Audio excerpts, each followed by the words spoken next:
சேரும் வெள்ளை மாடும். ஒரு அமைதியான கிராமத்தில் ஒரு வலிமையான வெள்ளை மாடு வாழ்ந்து வந்தது. தனது ஜொலிக்கும் சுத்தமான தோல் மீது வெள்ளை மாட்டிற்கு பெருமை அதிகம். அவன் தினமும் தன் கொம்புகளை துலக்கி குளத்தில் தெரியும் தனது பிரதிபலிப்பை பார்த்து ரசிப்பான்.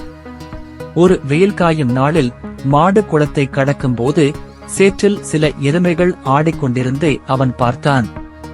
ஐயோ, இவர்கள் எப்படி இதில் விளையாடுகிறார்கள், எவ்வளவு அழுக்கு என்று மாடு மூக்கை சுருக்கி சொன்னான். எருமைகள் சிரித்தன. நாங்கள் குளிராகவும் சந்தோஷமாகவும் இருக்கிறோம், நீங்களும் முயற்சி செய்யறீங்களா என்றன.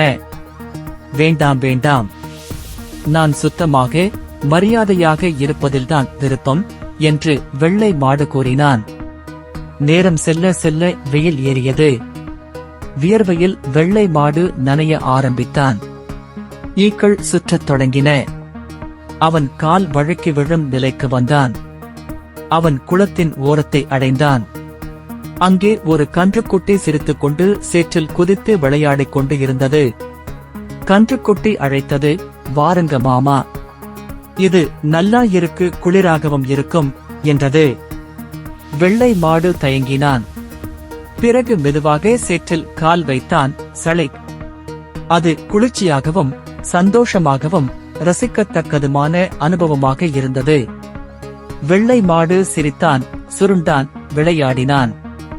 சுத்தம் என்பது தோற்றத்தில் அல்ல, நடந்து கொள்ளுதல்தான் உள்ளது என்று புரிந்து கொண்டான். அதற்கு பிறகு வெள்ளை மாடு கொம்புகளை துலக்கினான். ஆனால் சேற்றிலும் சிரித்தவாறே குதிக்கத் தொடங்கினான்.